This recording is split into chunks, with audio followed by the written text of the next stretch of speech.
Hello guys, welcome back to Pharma Bestie. आज हम पढ़ने वाले हैं फार्माकोलॉजी 1 का यूनिट 1 का सेकंड टॉपिक जो है हिस्टोरिकल लैंडमार्क्स ऑफ फार्माकोलॉजी। तो इसे ना हम एक बहुत ही सिंपल वे में स्टोरी की तरह समझेंगे।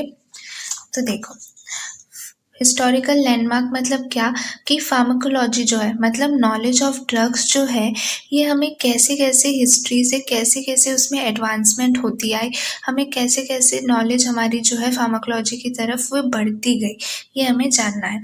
तो सबसे पहले जो बहुत पुराने ज़माने में क्या हुआ करता था कि लोगों को कोई भी अगर पेन होता था या फिर कोई भी डिजीज़ होती थी ना, तो वो कैसे ठीक करते थे? प्लांट्स, एनिमल्स या मिनरल्स में से सब्सटेंसेस लेके वो उसे ट्रीट करते थे। और ये सब्सटेंस इस डिजीज़ के लिए काम आएगा या कौन सी एनिमल्स में से लेना है, ये सब उनको कैसे पता चलता था? ये उनके एक्सपीरियंस से ही पता चलता था या तो फिर कोई सुपरस्टिशन यानी कुछ अंधविश्वास से वो इस बीमारी के लिए ये दवाई दे देते थे या ये प्लांट का यूज़ कर देते थे। भले ही उससे उसे असर हो या ना हो, पर वो कर देते थे क्योंकि वो अंधविश्वास था। ठीक है? अब यहाँ पर हम ना 4 फेजेस में इसे पढ़ेंगे कि फार्माकोलॉजी कैसे-कैसे डेवलप हुई है।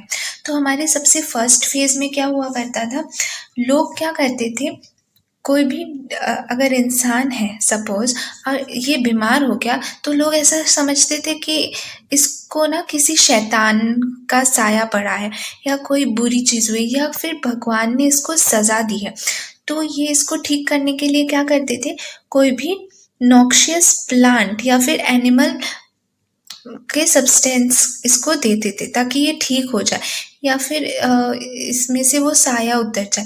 इसलिए ये लोग क्या करते थे, नॉक्शियस प्लांट या एनिमल प्रिपरेशन देते थे क्योंकि फार्माकोलॉजी का इतना नॉलेज नहीं था लोगों को। फिर इसी वजह से हमने जो पढ़ा था ना फार्माकोलॉजी, फार्माकोलॉजी 2 वर्ड से बना है, फार्माकॉन और लोगोस। तो ये जो फार्माकॉन है इसका मतलब लोग क्या समझते थे पहले के ज़माने में या फिर इसका एक्चुअल मीनिंग क्या होता था, मैजिक चार्म यानी कोई ऐसा मंत्र या फिर कोई ऐसा ऑब्जेक्ट जिससे जो है लोग ठीक हो सके, उसको फार्माकॉन कहा जाता था। ठीक है? और फिर जब फार्माकोलॉजी का डेवलपमेंट हुआ तब इसको ड्रग के रूप में बोला गया कि फार्माकॉन मतलब ड्रग, पर ओरिजिनली इसको एक मैजिक चार्म की तरह बोला जाता था। ठीक है ना? तो फर्स्ट फेज में क्या हुआ, earliest phase of drug usage noxious plant या फिर एनिमल प्रिपरेशंस का यूज़ किया जाता था। डिजीज पेशेंट में उनको एडमिनिस्टर किया जाता था to rid the body of evil spirits believe to cause the illness. तो वो लोग समझते थे कि कोई इवल स्पिरिट है जो कि इलनेस को कॉज कर रहा है। ओके, फिर हमारा सेकेंड फेज आया। अब सेकेंड फेज में क्या हुआ, मतलब बहुत सालों बाद ये सेकेंड फेज आया, थोड़ा थोड़ा हमें एक्सपीरियंस मिला कि कौन सा ड्रग किस चीज़ के लिए काम कर रहा है या फिर इसने ये ड्रग खाया था तो इसकी ये बीमारी ठीक हुई थी। तो अब एक्सपीरियंस की वजह से लोगों को समझ में आने लगा कि कौन से सब्सटेंसेस जो हैं ये एक्चुअली बेनिफिशियल थे पर्टिकुलर डिजीज़ के सिम्टम्स को ठीक करने के लिए। ठीक है? तो जो फर्स्ट इफ़ेक्टिव जो ड्रग्स थे जो लोग यूज़ करते थे या करने लगे थे वो क्या थे, कूल मड, ये ना ठंडी मिट्टी लगाते थे, जैसे कि गमोरिया हो गई तो वो ठंडी मिट्टी लगाते थे, या फिर सूदिंग लीफ, अगर पेट में दर्द हो रहा है या कुछ हो रहा है तो वो किसी लीव्स को तोड़ते थे और उसको खाते थे या फिर अप्लाई करते थे या फिर चोट लगने पर अप्लाई करते थे। तो पहले ये धीरे धीरे स्टार्ट होने लगा, अब ड्रग्स का हमें नॉलेज आने लगा।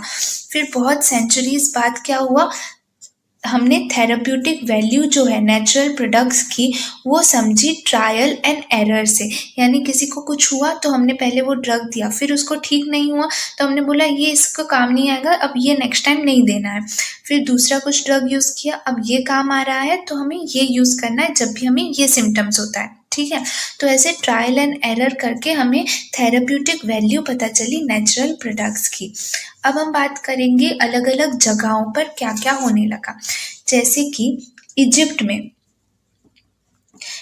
में जो है लोग क्या यूज़ करने लगे, कैस्टर ऑयल को यूज़ करने लगे, ओपियम जो है उसको यूज़ करने लगे और बाकी बहुत सारे ड्रग्स जो है उसका यूज़ करने लगे एज मेडिसिन। ठीक है? ये कब की बात हो रही है, 15,000 बिफोर क्राइस्ट एरा। तो उसमें इजिप्शियन प्रिस्क्रिप्शंस ने ये कैस्टर ऑयल, ओपियम वगैरह यूज़ करना चालू कर दिया। अब ये इजिप्ट की बात हुई। अब चाइना के लोग भी जो हैं उनके टेक्स्ट में भी हर्बल रेमेडीज़ का यूज़ होता है। ओवर 50 डिफरेंट डिजीजेस, उन्होंने 50 डिफरेंट डिजीजेस के लिए हर्बल रेमेडीज़ जो है ये पता लगा ली थी चाइना में, ठीक है। फिर हम ग्रीक की बात करते हैं कि ग्रीक में क्या होने लगा। तो ग्रीक में बहुत सारे फिलोसोफर्स थे, जैसे कि हिपोक्रेट्स था। तो हिपोक्रेट्स ने क्या किया, हिपोक्रेट्स को जो है फादर ऑफ मेडिसिन कहा जाता है।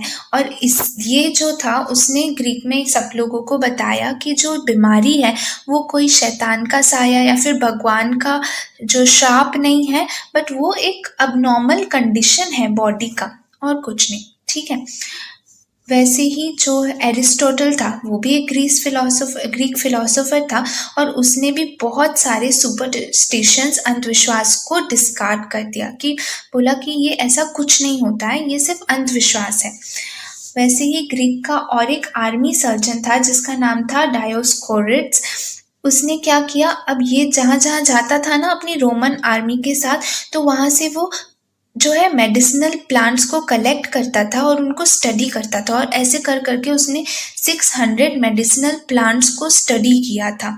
तो ये सारा जो है फार्माकोलॉजी में डेवलपमेंट हो रहा था। वैसे ही अगर हम इंडिया की बात करें तो इंडिया के अंदर धन्वंतरी जी जो हैं वो सबसे पहले बहुत पुराने मेडिकल प्रैक्टिशनर हैं, और उन्हें वर्ल्ड का फर्स्ट सर्जन भी कहा जाता है।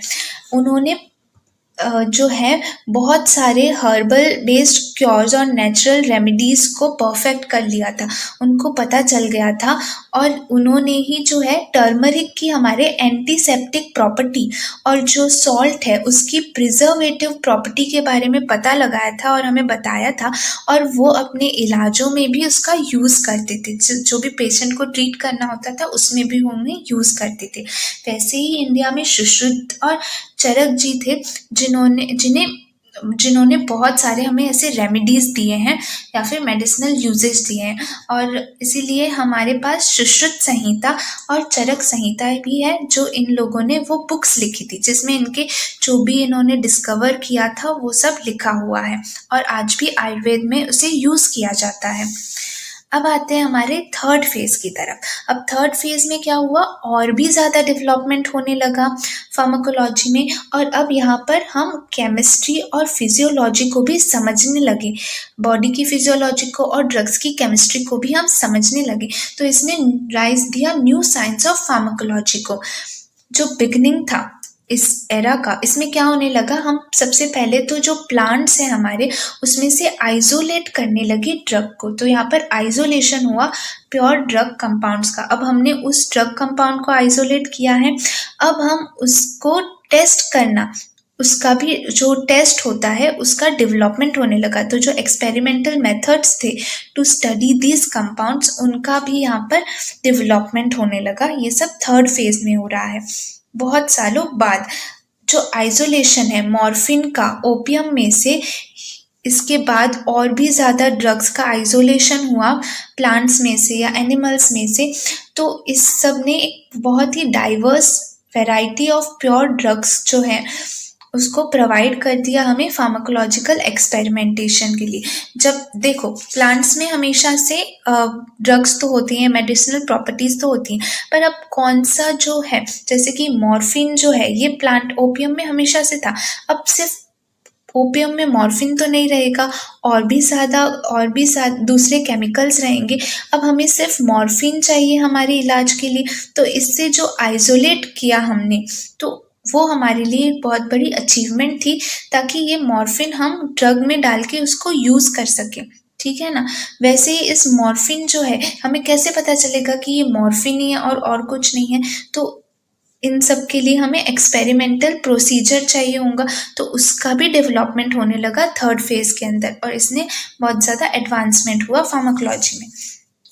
अब आते हैं हमारे करंट फेज की तरफ। तो करंट फेज मतलब कि 20th सेंचुरी आप पकड़ लो।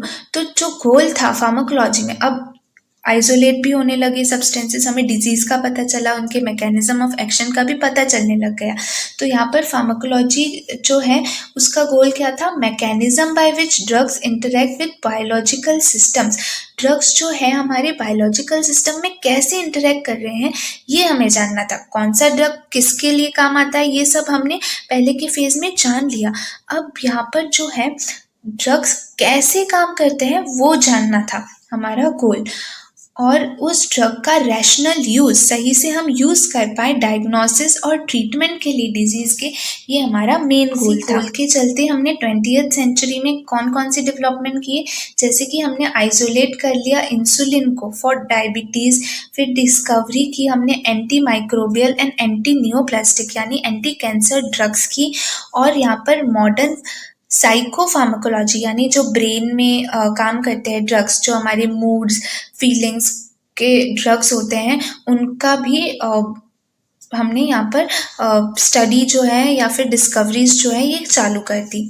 ठीक है, और रीसेंट एडवांसेस हमारे क्या हैं, रीसेंट एडवांसेस जो है हमारे मॉलिक्यूलर बायोलॉजी, जेनेटिक्स और ड्रग डिज़ाइन में ये सजेस्ट कर रहे हैं new drug development and pharmacological innovations को, जो कि और भी ज़्यादा एडवांसमेंट लाएंगे ट्रीटमेंट ऑफ मेडिकल डिसऑर्डर्स को इन दिस सेंचुरी। तो और भी अब आगे बढ़ना ही है, और भी डिस्कवरीज होती ही रहेंगी। अब इसी में आप जो है कुछ नामों को याद रख सकते हो, जैसे कि ये साइंटिस्ट और उनका कंट्रीब्यूशन है।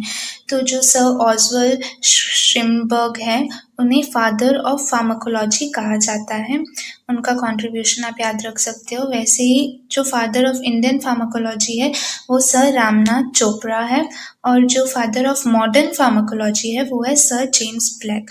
तो इनके जो है डिस्कवरीज और इनके काम की वजह से इनको ये टाइटल्स दिए गए हैं।